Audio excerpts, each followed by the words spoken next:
आपके prime minister जाकर Saudi हमारे प्राइम मिनिस्टर, आपके प्राइम मिनिस्टर, हमारे प्राइम मिनिस्टर सऊदी अरब जाकर नहीं, हमारे प्राइम मिनिस्टर ओवैसी साहब साइन करके आए। ये गलत बात है। मुसलमान याद नहीं आया? मुसलमान इलाके बोलेंगे, आपके प्राइम मिनिस्टर बोलेंगे। आपके प्राइम मिनिस्टर कौन है?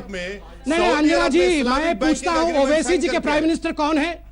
मेरे प्राइम मिनिस्टर मोदी हैं, तो ओवैसी जी के प्राइम मिनिस्टर कौन है? मुल्क के प्राइम मिनिस्टर। चलिए नहीं अभी भी नहीं, ना ना ना ना ना ना ना आपके मुल्क के नहीं, आपके मुल्क के आप बोलेंगे आज कि मेरे मुल्क के मेरे प्राइम मिनिस्टर। बोल के दिखाइए। नहीं बोलेंगे। क्यों नहीं बोलेंगे? नहीं बोलेंगे। क्यों नहीं बोलेंगे? क्यों नहीं बोलेंगे? यही पार्टीशन है। ये अपने प्रधान, मेरी मर्जी नहीं होता है साहब। आप एक पार्लियामेंटेरियन है। सुन लीजिए, एक पार्लियामेंटेरियन जो अपने प्राइम मिनिस्टर को अपना प्राइम मिनिस्टर, अपने मुल्क को अपना मुल्क नहीं कह सकता, ये बंटवारा नहीं कर रहे हैं तो क्या कर रहे हैं? मिसाल के तौर पर मुरादाबाद, फिरोजाबाद, अलीगढ़, जरदोजी का काम लखनऊ में होता है। हिंदू अखबार की रिपोर्ट है। अच्छा, कल खुद हिंदुस्तान टाइम्स में आरएसएस की रिपोर्ट है कि स्मॉल स्केल इंडस्ट्री के लोग परेशान हैं। हिंदुस्तान टाइम्स ने लिखा है, मैंने लिखा ये। अब बताइए, आप ही का आलमा मैटर, आप ही के उस्ताद अगर लिख रहे हैं तो असदुद्दीन ओवैसी गुनाहगार कैसा होगा फिर? मैं इसका उत्तर देता हूं। हिंदुस्तान टाइम्स में लिखा, मैं इसका उत्तर देता हूं। मैं इसका उत्तर देता हूं। देखिए, नंबर 1, आपने ठीक कहा कि लघु उद्योग के लोग अभी फिलहाल कुछ परेशान होंगे, और हमारे आलमा मैटर अर्थात आपने संघ की तरफ उंगली उठाया और कहा कि उन्होंने छापा है। संघ तो अपना काम बिल्कुल ठीक से कर रही है। उन्होंने तो ये नहीं कहा कि हिंदू ज्यादा परेशान है, उन्होंने कहा लघु उद्योग। आप भी तो वही शब्द का प्रयोग कर सकते थे, आपने क्यों मुसलमान शब्द का प्रयोग कर दिया? गीता हूं मैं, कुरान हूं मैं, मुझे पढ़, इंसान हूं मैं। आप अगर इंसान की बात करते ना ओवैसी साहब, पहले तो मेरा सलाम स्वीकार करिए, नमस्कार स्वीकार करिए। आप बड़े नेता तब कहलाते जब आप इंसान की परेशानियों की, सुन लीजिए, मैं आपके बीच में बिल्कुल शांति से सुन रहा था। आप बड़े नेता तब कहलाते जब आप इंसान की परेशानियों और दिक्कतों की बात करते। आप छोटे नेता उस दिन हो गए जिस दिन आपने केवल मुसलमानों की बात की। मेरे निगाह में आज आप गिर गए। दूसरी बात, देखिए, हिंदुस्तान की जनता आपका सबसे बड़ा चैनल है।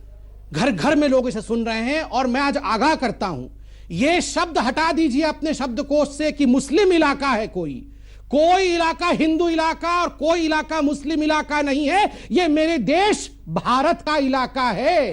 तो आइंदा ओवैसी साहब, मैं बहुत अदना सा लड़का हूं, आप बड़े लोग हैं। ये अदना सा भारतवासी आपसे एक बात कह देता है, आइंदा ये हिम्मत मत करना आप कि किसी इलाके को ये कह दो कि ये मुस्लिम इलाका है। हम बंटवारा नहीं चाहते। तीसरी बात, आपने सरकार की बात की, मैं सरकार की बात रखता हूं। आपने आंकड़े रखे, आपने कहा 85% मुसलमानों के पास आज तंगी है, अकाउंट नहीं खुले हुए हैं, वहां बैंक नहीं है। मैं आपसे सवाल पूछता हूं साहब, 10 वर्षों तक यूपीए की सरकार में जो राज करती रही, आप उसके कोएलिशन पार्टनर थे। बैंक कोई शुतुरमुर्ग की तरह, कोई फंगस की तरह 4 दिन 5 दिन 3 महीने में नहीं खुलते हैं, इन्हें दशकों लगते हैं। नहीं, जनधन के पर तो आप अपनी पीठ मैं जनधन पर भी दे रहा हूं कि आपने अकाउंट खोला है, तो थोड़ा तो जिम्मेदारी लेनी पड़ेगी। आप बताइए, 25 करोड़ अकाउंट पहली बार हिंदुस्तान में खोला। क्या नाम पूछ के अकाउंट खोला कि तुम्हारा नाम अब्दुल है या तुम्हारा नाम राम है? नाम पूछ के नहीं खोला। मैं आज ओवैसी साहब से पूछता हूं, ओवैसी साहब ये डॉक्यूमेंट दिखाएं कि अपने क्षेत्र में कितने मुसलमान भाइयों के हाथ पकड़ के आप अकाउंट खुलवाने ले गए थे, कितने बैंक आपने अपने इलाके में खुलवाए। देखिए, आपने बड़ा जनरलाइज कर दिया कि मुसलमान इलाके में बैंक नहीं है। कौन जिम्मेदार है? मुझे दुख के साथ कहना पड़ रहा है कि आप जैसे मुसलमान नेता, जिन्होंने गरीब मुसलमानों को, वो बाबा बैठे हैं मेरे, देखिए, इनको दबा के रखा वर्षों तक ताकि ये आपका वोट बैंक बना रहे, ताकि इनका अकाउंट ना खुल सके। क्यों नहीं सिखाया आपने वहां बैंक क्यों नहीं खोला इतने वर्षों? आप मेरी बात, मैं आपसे इतना ही कह रहा हूं कि इस मुल्क की आजादी में सबने हिस्सा लिया। आपने नहीं लिया था, मैं इतिहास लेके आया हूं सर। भाई, you did not want Hyderabad as India. इनकी पार्टी का फाउंडेशन इसी बेस पे था कि हैदराबाद हिंदुस्तान का हिस्सा नहीं बनेगा। था कि नहीं?